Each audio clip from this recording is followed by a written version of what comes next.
राहुल सांकृत्यायन जी की पुस्तक वोल्गा से गंगा तक के पिछले एपिसोड में हम इसकी 11वीं कहानी प्रभा को समाप्त कर चुके हैं, जिसके तहत हमने जाना कि प्रभा ने किस तरह अपने जीवन का बलिदान दिया अश्वघोष को उसके कर्तव्य समझाने के लिए। ये प्रभा का बलिदान ही था जिसने अश्वघोष को एक महान कवि और नाटककार बनने की प्रेरणा दी। उसके बाद सबसे अहम बिंदु राहुल सांकृत्यायन जी कोट करते हैं कहानी के अंत में, वो ये कि भारतीय सरजमी ने अश्वघोष के नामो निशान को मिटा दिया था, भुला दिया था, लेकिन 1900 वर्ष के बाद गोबी मरुस्थल जो आज की स्थिति में मंगोलिया और चीन के बीच में फैला हुआ है, ज्यादा हिस्सा उसका मंगोलिया में है, वहां से उसके लिखे हुए 2 नाटक जो हैं वो प्राप्त किए गए। इससे पता चलता है कि इतिहास को पढ़ने के कितने सारे माध्यम या तरीके होते हैं। एक तो लिखा गया इतिहास वो घालमेल करके भी लिखा हुआ होता है। यहाँ के साहित्यकारों के ऊपर लगातार राहुल सांकृत्यायन जी आरोप लगा रहे हैं कि उन्होंने अपने आश्रयदाताओं को बढ़ा चढ़ाकर प्रस्तुत किया है और झूठी कहानियां परोसी हैं। एक इतिहास जो सबसे ज्यादा प्रमाणित माना गया है वो है ट्रैवलॉग्स, जो दुनिया भर से ट्रैवलर्स यहाँ पर आए, चाहे वो फहयान हो, इब्न बतूता हो, इत्सिंग हो या कोई भी हो, अलबरूनी हो, उन सब ने जगह जगह घूम घूम कर एक निष्पक्ष तरीके से समाज को देखा और उसका लेखा जोखा जो है वो अपने ट्रैवलॉग्स में रखा। यदि चीनी यात्री फहयान अपने ट्रैवलॉग्स में इन सब बातों का जिक्र नहीं करते अश्वघोष को लेकर, तब शायद दुनिया उनके नाम से अनजान ही रह जाती। यहां तक तो हमने पिछले एपिसोड में चर्चा कर ली थी। अब हम चर्चा को यहां से आगे लेकर चलेंगे और इसकी 12वीं कहानी की तरफ बढ़ेंगे। तो चलिए मेरे साथ। जय भीम, मैं शालिनी और आप देख रहे हैं अंबेडकर नामा। इसकी 12वीं कहानी है सुपर्ण योद्धे।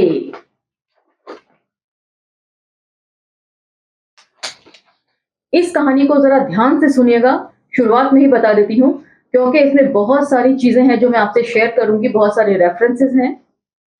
लेकिन सबसे पहले भदन कौशल्यायन जी की टिप्पणी से एक छोटा सा एक्सट्रैक्ट जो मैं आपको बता देती हूँ। 12वीं कहानी सुपर्ण योद्धे गुप्त काल की कहानी है। उसकी कुछ सामग्री गुप्तकालीन अभिलेखों से मिली है जो अमिट है और हमारे द्वारा नृत्य पढ़े जाने वाले रघुवंश कुमार संभव अभिज्ञान शकुंतलम से। तो यहाँ पर उन्होंने साहित्यिक रचनाओं का जिक्र किया है जो अपने आप में कॉन्ट्राडिक्शन पैदा करता है, विरोधाभास पैदा करता है। साहित्यिक रचनाएं जो थी वो बढ़ा चढ़ाकर लिखी हुई थी। उसमें पाणिनि की भी देन है और चीनी यात्री फाहियान की भी। तो ये चीनी ट्रैवलर यदि अपने ट्रैवलॉग्स में इन सब चीजों का जिक्र नहीं करते तो हम इन सब चीजों के बारे में पढ़ नहीं सकते थे। यहाँ का इतिहास तो नष्ट कर दिया गया था। सावरकर ने अपने हिंदुत्व में लिखा है कि बौद्ध धर्म यदि हमारे ब्राह्मण धर्म के लिए खतरा उत्पन्न नहीं करता तो हम उसका नाश करने का भी नहीं सोचते। और ये भी साफ तौर से लिखा है कि सबसे पहले जो है इनके मठशालाओं को तोड़ा गया जो कि ज्ञान के भंडार थे, सबसे पहले उनको नष्ट किया गया। ये सब कुछ सावरकर ने पढ़ा है और मैंने उसका पूरा शब्दशः पाठन अंबेडकर नामा के मंच से किया है। आप इन सब चीजों को पढ़ सकते हैं। और गोलवरकर की हम या हमारी राष्ट्रीयता की परिभाषा एपिसोड 29 शमसुल इस्लाम जी द्वारा लिखी हुई समीक्षा, उसमें भी इन सब बातों का जिक्र है, उसे भी आप सुन सकते हैं। चलिए कहानी की तरफ बढ़ते हैं। इसका काल है 420 ईस्वी। मेरा भी भाग्य चक्र कैसा है, कभी एक जगह पैर जम नहीं सका। संसार के थपेड़ों ने मुझे सदा चंचल और विवल रखा। जीवन में मिठास के दिन भी आए, यद्यपि कटुता के दिनों से कम, मतलब जीवन में कड़वाहट ज्यादा घुली रही और मिठास कम।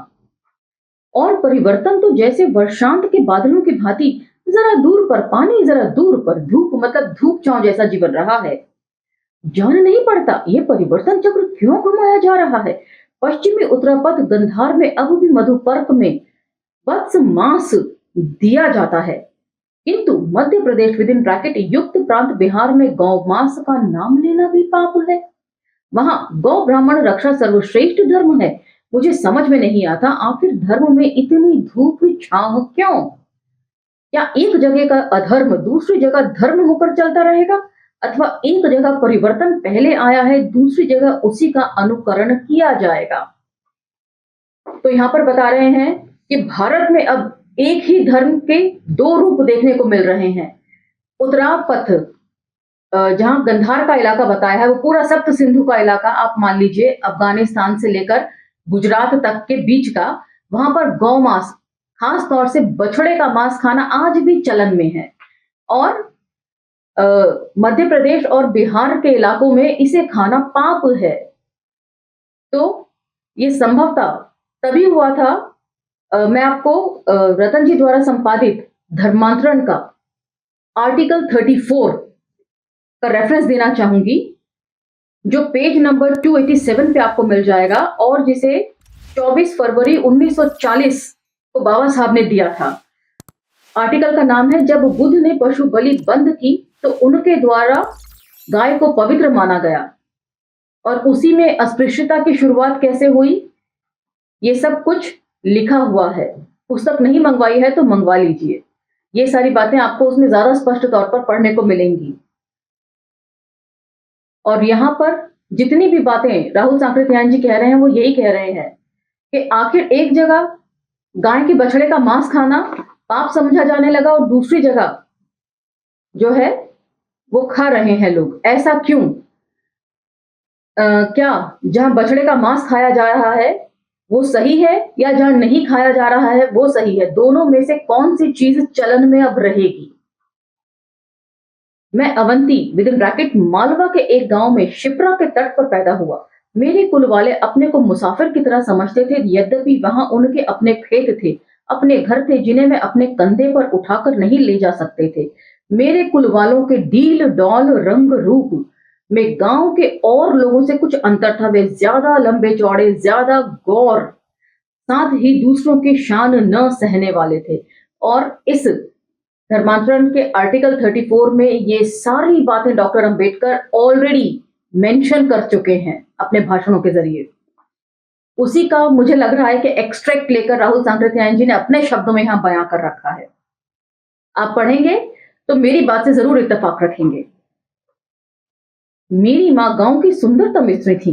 उनके गौर मुखमंडल पर भूरे बाल बड़े सुंदर लगते थे। हमारे परिवार के लोग अपने को ब्राह्मण कहते, किंतु मैं देखता था गांव वालों को इस पर संदेह है। संदेह की चीज भी थी। वहां के ब्राह्मणों में सुरा पीना महापाप था, किंतु मेरे घर में वे बार बार बनती और पी जाती थी। और उच्च कुलों में स्त्री पुरुष का सम्मिलित नाच सुना भी नहीं जाता था, किंतु मेरे कुल के 7 परिवार जो कि एक से ही बड़े थे, शाम से ही अखाड़े में जुट जाते थे। अत्यंत बचपन में मैंने समझा सभी जगह एक ही जैसा होता होगा, किंतु जब मैं गांव के और लड़कों के साथ खेलते वक्त व्यंग्य वचनों को समझने लगा तो मालूम हुआ कि वह हमें अद्भुत तरह के आदमी समझते हैं और हमारी कुलीनता को मानते हुए हमारे ब्राह्मण होने पर संदेह करते हैं। तो ये वो समय था जब जातियों का बनना शुरू हो गया था। अब इसके आगे आपको पता चलेगा ब्राह्मणों में भी कितने वर्ग हैं, ब्राह्मणों में भी कितनी ऊंच और नीच है। इन सब का जिक्र आपको इसी कहानी में सुनने को मिलेगा। तो सबसे पहले हमने पढ़ा वोल्गा से जब ये लोग आए तो इनके आचार व्यवहार में कोई बदलाव नहीं था, मैट्रियार्की सोसाइटी थी। फिर कुछ अतिवादी आर्यों ने धीरे धीरे करके सोसाइटी में फेरबदल करना शुरू किया और स्त्रियों का स्थान जो है वो लगातार नीचे होता रहा पुरुषों से। तो जो लोग अपनी स्त्रियों को अभी भी मान सम्मान देते थे, ये उन्हें बेकार और गलत समझते थे। जैसे एक साथ बैठकर शराब पीना, डांस कर लेना एक साथ, इसे कुछ ब्राह्मण जो है वो बहुत खराब समझते थे। हमारा गांव एक बड़ा गांव था जिसमें दुकानें और बनियों के घर भी थे। वहां कुछ नागर परिवार थे जिन्हें लोग बनिया कहते, किंतु वह स्वयं हमारी भांति अपने को ब्राह्मण कहते। कई नगर कन्याएं हमारे कुल में आई थी। यह भी एक कारण था कि गांव वाले हमें ब्राह्मण मानने के लिए तैयार न थे। उनके ख्याल में हम ब्राह्मणों के खान पान, शादी ब्याह के नियमों की अवहेलना करके कैसे ब्राह्मण बने रह सकते थे। मेरे साथी लड़के जब कभी नाराज हो जाते तो मुझे जुझवा कहकर चिढ़ाते। मैं मां से बार बार पूछता, किंतु वे टाल जाती। अब मैं कुछ सयाना हो गया था, 10 साल की उम्र थी और गांव में एक ब्राह्मण गुरु की पाठशाला में पढ़ने जाता था। मेरे सहपाठी प्राय सभी ब्राह्मण थे। लोगों के कहने के अनुसार सभी पक्के ब्राह्मण और मैं तथा 2 नागर विद्यार्थी थे जिन्हें हमारे साथी कच्चे ब्राह्मण कहते थे। मैं गुरुजी का तेज विद्यार्थी था और उनका मुझ पर विशेष स्नेह रहता था। हमारे कुल वालों का स्वभाव मुझ में भी था और किसी की बात को न सहकर मैं झगड़ पड़ता था। उस दिन मेरे किसी साथी ने ताना मारा, ब्राह्मण बना है जुझवा कहीं का। मेरे चाचा के सरपुत्र यानी कि साले के पुत्र ने मेरा पक्ष लेना चाहा, उसे भी कहा यवन कहीं का, नागर ब्राह्मण बना है। बचपन से छोटे बच्चों को भी ताना मारते सुनता था, किंतु उस वक्त वह न उतना चुभता था, न उसके भीतर इतनी कल्पना उठती थी। लेकिन अब इनके भीतर कल्पना उठने लगी थी। पाठशाला में हम तीनों को छोड़ बाकी 30 विद्यार्थी थे। 4 कन्याएं भी थी जिनका रंग हम जैसों जैसा ही गोरा, हम जैसा लंबा न था, तो भी वह हमें देखते ही उनके सामने तीनों लोग झुकने के लिए तैयार थे। उस दिन घर लौटते वक्त मेरा चेहरा बहुत उदास था। माँ ने मेरे सूखे होठों को देखकर मुंह चूमकर कहा, बेटा आज इतना उदास क्यों है? मैंने पहले टालना चाहा, किंतु बहुत आग्रह करने पर कहा, माँ हमारे कुल के बारे में कोई बात है जिसके कारण लोग हमें ब्राह्मण नहीं मानते? हम परदेशी ब्राह्मण हैं बेटा, इसलिए वे हमारा ऐसा ख्याल करते हैं। ब्राह्मण ही नहीं, अब्राह्मण भी माँ हमारे ब्राह्मण होने पर संदेह प्रकट करते हैं। तो मतलब ब्राह्मणों का अनुकरण कर रहे हैं लोग, कॉपी कैट हो रहे हैं। इन्हीं ब्राह्मणों के कहने पर हमारे यजमान भी नहीं है, हमारे ब्राह्मण पुरोहिती करते हैं, ब्रह्मभोज में जाते हैं। दूसरे ब्राह्मण हमारे कुल में भी वह नहीं देखा जाता, और तो और ब्राह्मण हमें एक पंक्ति में खिलाते भी नहीं। माँ जानती हो तो बतलाओ। माँ ने बहुत समझाया किंतु मुझे संतोष नहीं हुआ। मतलब दूसरे ब्राह्मण पुरोहिती करते हैं, लोगों के घर जाकर जजमानी करते हैं, पूजा पाठ कराते हैं। पिछली कहानी प्रभा में भी हमने देखा कि बौद्धों के घर भी पूजा पाठ कराने के लिए यही ब्राह्मण जाते हैं। और आज के सिनेरियो में भी यदि आप इसको देखें तो यही बात है। उन्हें दलित के घर से परहेज नहीं है, वहां से दक्षिणा मिलती है। मेरा चित्त जब इस प्रकार चंचल रहता, उस वक्त मेरे नागर सहपाठियों और संबंधियों की सहानुभूति मेरे साथ रहती थी, अथवा हम सभी एक दूसरे के प्रति सहानुभूति प्रदर्शित कर लिया करते थे। अब इसका दूसरा दृश्य है। समय और बीता, मैं 13 वर्ष का हो गया और पाठशाला की पढ़ाई समाप्त होने वाली थी। मैंने अपने वेद, ऋग्वेद, ऐतरेक, ब्राह्मण, व्याकरण, निरुक्त तथा कुछ काव्य पढ़े। गुरुजी का स्नेह मुझ पर बढ़ता ही गया था। उनकी कन्या विद्या मुझसे 4 वर्ष छोटी थी। पाठ याद करने में मैं उसकी सहायता करता था और गुरुजी तथा गुरु पत्नी के व्यवहार को देखकर विद्या भी मुझे बहुत मानती थी। मुझे भैया सुपर्ण कहती। मुझे गुरु परिवार से कभी कोई शिकायत नहीं हो सकती थी, क्योंकि गुरु पत्नी का स्नेह मेरे लिए मां के समान था। इसी वक्त फिर किसी सहपाठी ने मुझे जुझवा का ताना मारा, और अकारण, क्योंकि अब मैं इस तरह से बचकर रहता था। कारण इसके सिवाय और कोई न था कि पढ़ने लिखने में बहुत तेज होने से मेरे सहपाठी को मुझसे ईर्ष्या रहती थी। तो मेरिट, यदि किसी और में मेरिट दिखती है तो इन्हें जलन होती ही है। ये स्वभाव है इनका, जो अतिवादी लोग हैं। तो एक तरीके से कह सकते हैं कम्युनल लोग जो हैं। अब मेरी प्रकृति गंभीर होती जा रही थी। मन उत्तेजित ना होता हो, यह बात न थी, किंतु मैंने धीरे धीरे अपने को नियंत्रण करना सीख लिया था। मेरे दादा की आयु 70 वर्ष से ज्यादा थी। कितनी ही बार उसने देश विदेश युद्ध शांति की बातें सुनी थी। मैं ये भी सुन चुका था कि इस ग्राम्य में पहले वही अपने भाइयों के साथ आए थे। मैंने आज दादा से अपने कुल के बारे में असली बात जानने का निश्चय कर लिया। गांव में पूरब की ओर हमारा आमों का एक बाग था। आम खूब फले हुए थे। यद्यपि उनके पकने में देर थी, किंतु अभी से सोना दासी ने वहां अपना झोपड़ा डाल लिया था। मैंने सुन रखा था कि जब मेरे दादा गांव में आए, उसी वक्त उन्होंने सोना को 40 रौप्य मुद्रा विदिन ब्रैकेट रुपए में किसी दक्षिणी व्यापारी से खरीदा था। उस वक्त दक्षिण से दास दासियों को बेचने के लिए कितने ही व्यापारी आया करते थे। सोना उस वक्त युवती थी, नहीं तो दासियां उतनी महंगी न थीं। काली कलूटी सोना के चमड़े अब झूल गए थे। उसके चेहरे पर चंबल बेतवा के टेढ़े मेढ़े नाले खींचे हुए थे, किंतु कहा जाता है जवानी में वे बहुत सुंदर थी। दादा के वह मुंह लगी रहती, खास कर जब वही दोनों रहते। घनिष्ठता का लोग और व्यर्थ अर्थ भी लगाते थे। एक विधुर स्वस्थ प्रौढ़ व्यक्ति के ऊपर वैसा संदेह स्वाभाविक था। मतलब दासी के साथ जब कभी अ, नायक के दादा अकेले होते तो लोग तरह तरह की बातें उड़ाया करते थे। शाम को दादा बाग जाया करते। एक दिन मैं भी उनके साथ हो लिया। दादा अपने मेधावी पोते पर बहुत स्नेह रखते थे और बात करते करते मैंने कहा, दादा मैं अपने कुल के बारे में तुमसे सच्ची बातें जानना चाहता हूँ। क्यों लोग हमें पक्का ब्राह्मण नहीं समझते, जुझवा ब्राह्मण कहकर चिढ़ाते हैं? माँ से मैंने कई बार पूछा किंतु वह मुझे ठीक से बतलाना नहीं चाहती। इसके पूछने की क्या जरूरत है बच्चा?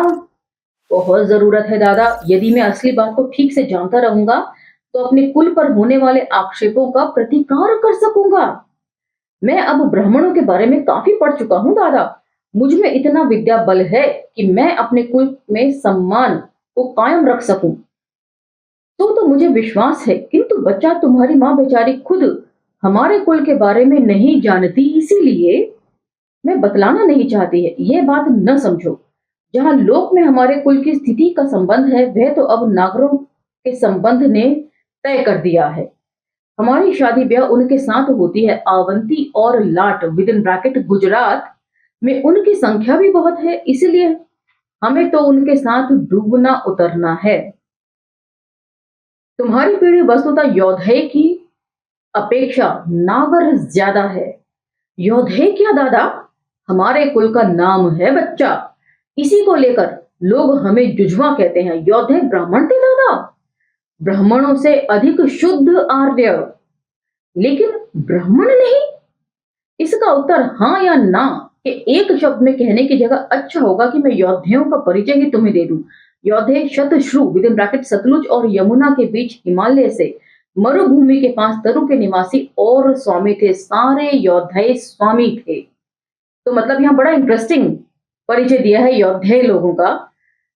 उनको कहा गया वो ब्राह्मणों से अधिक शुद्ध आर्य थे। तो मतलब ब्राह्मण जो थे वो मिश्रित खून था, आर्य और यहाँ पर रहने वाले अनार्य लोगों का। इसे इस तरह भी इंटरप्रेट किया जा सकता है। आपका इस बारे में क्या विचार है, मुझे कमेंट सेक्शन में जरूर बताइएगा। सारे योद्धे, हाँ, उनमें कोई एक राजा ना था। उनके राज्य को गण राज्य कहा जाता था। गण या पंचायत सारा राजकाज चलाती थी।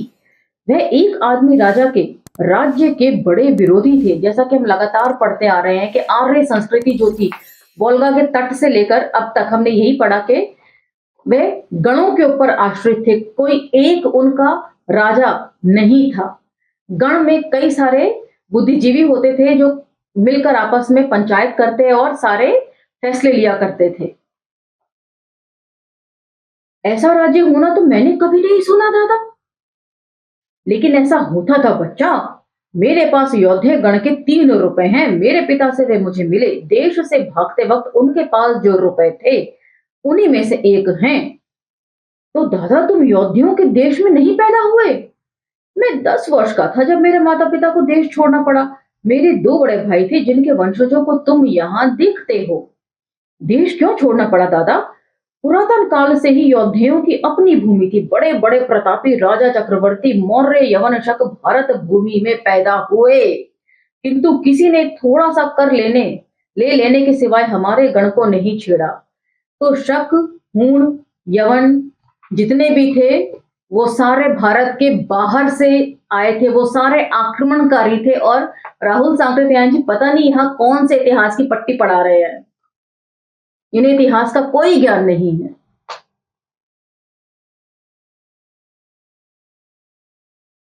यही गुप्त, हाँ, इसी चंद्रगुप्त जो अपने को विक्रमादित्य कहता है और जिसका दरबार कभी कभी उज्जैनी में भी लगा करता है, का वंश चक्रवर्ती बना। तो उसने योद्धेयों का उच्छेद कर दिया। योद्धे सबल चक्रवर्ती को कुछ भेंट दे दिया करते थे, किंतु गुप्त राजा इससे राजी नहीं हुआ। उसने कहा हम यहाँ अपने उपरीत विद इन ब्रैकेट गवर्नर नियुक्त करेंगे। यहाँ हमारे कुमारामत्य अर्थात कमिश्नर रहेंगे। जिस तरह हम अपने सारे राज्य का शासन करते हैं वैसा ही यहाँ भी करेंगे। तो आज भी आप देख रहे हैं तो हर जगह दुनिया में ऐसा ही शासन होता है। जगह जगह गवर्नर और कमिश्नर नियुक्त किए जाते हैं। लेकिन यहाँ पर गुप्त काल की इस बड़ी उपलब्धि को बेकार की उपलब्धि बताया जा रहा है। तो मुझे राहुल सांकृत्यायन जी के जातिवादी होने में कोई शक नहीं है। हमारे गण नायकों ने बहुत समझाया कि योद्धा अनादिकाल से गण छोड़ दूसरे प्रकार के शासन को जानते नहीं है, किंतु राजमत वह इसे क्यों मानने लगा? आखिर योद्धाओं ने अपनी इष्ट गण देवी के सामने शपथ ले तलवार उठाई। उन्होंने बहुत बार गुप्तों की सेना को मार भगाया और यदि वे चौगुनी पचगुनी तक ही रहती तो वह उनके सामने न टिकती। किंतु लोहित्य विद इन ब्रैकेट ब्रह्मपुत्र से मरुभूमि तक फैले उनके महान और राज्य की सारी सेना के मुकाबले में योद्धे कहां तक अपने को बचा पाते?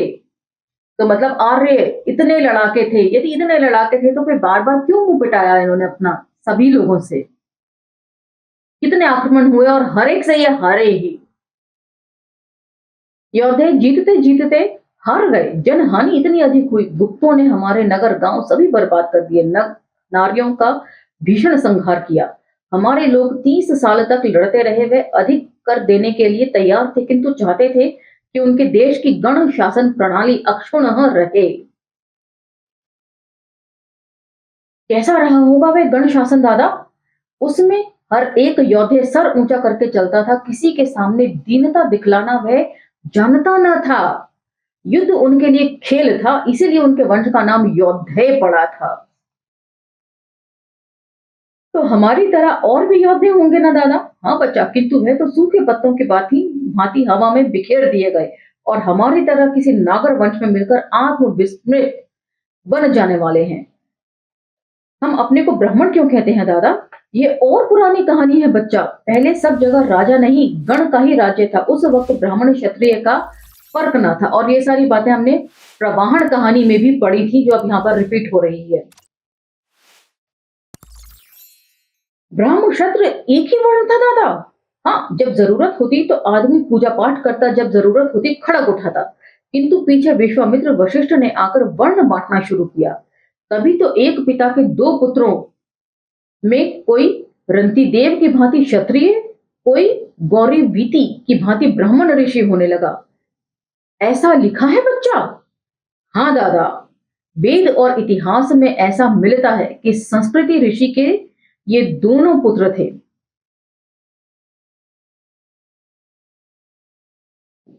यही नहीं, और भी कितनी ही विचित्रताएं इन पुराने ग्रंथों में मिलती हैं, जिन्हें आज के लोग विश्वास नहीं करेंगे। चर्मणवती अर्थात चंबल के किनारे दशपुर को देखा है ना दादा? हाँ बच्चा, कई बार अवंती विद ब्रैकेट मालवा ही तो है। मैं कितनी ही बार बारात में गया हूँ। वहां नागरों के बहुत से घर हैं, जिनमें कितने ही भारी व्यापारी सार्थवाहा हैं। यही दशपुर रंतिदेव की राजधानी थी। और चर्मणवती नाम क्यों पड़ा, ये तो और अचरज की बात है।